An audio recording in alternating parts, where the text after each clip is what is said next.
I'm a visual person.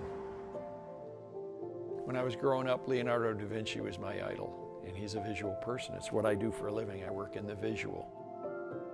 Plus, I work inside of people's brains too, but you work and you understand cultures of communities when you cut hair. When I saw the bridge and I saw this beautiful backdrop, that 20,000 people drive by this street every day, and they got to look at something, they might as well look at something that goes, and if you can do, it's not such a bad thing.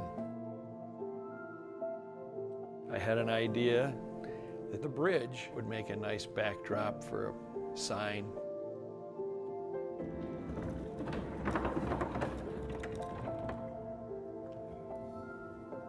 So originally, because I've made a lot of things in my life, I was going to sketch it out and draw it out. But at the time, there was a man in town, and he had a machine, a CAD design, so they could sit down and compute it and make it all real big. So it saved a whole lot of time.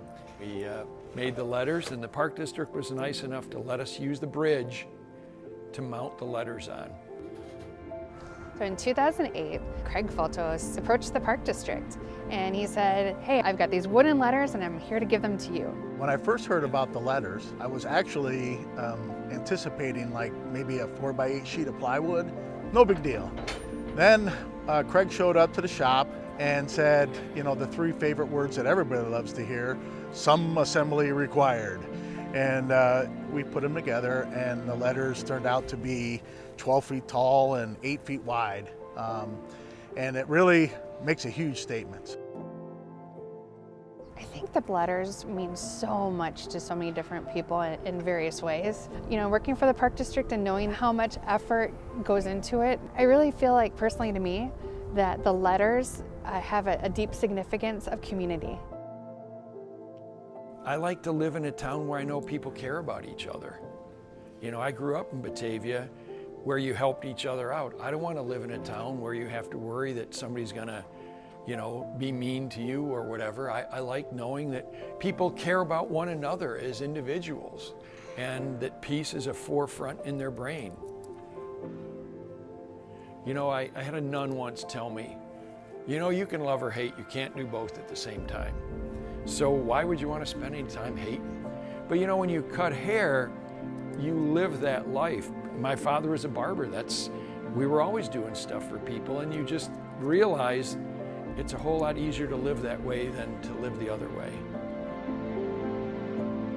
People continually share with me how much they appreciate what Batavia Park District means to them. And so to have this opportunity to share that with the citizens, that's what it's all about. Batavia is so picturesque as it is, and when you drive over the Donovan Bridge and you just glance over to the north, you can't help but feel good about life. I think that the people that put it up probably have some pride putting it up too. When you do good work, you feel good, you know? And I would imagine, you know, that it would feel really good for them to be putting that up. I like to call the guys the Peace on Earth angels that install them, because we got it down to a science now. I don't know, it's just a really good feeling to feel part of putting that statement up.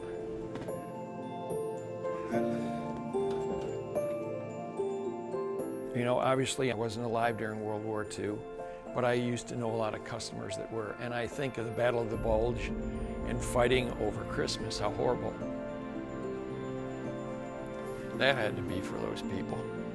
And I just think that when you find that place where you just have a calm in your head, in your heart, and you can hug people and love people. You know, it's not a place, it's not a sign, it's just the thing that's in you.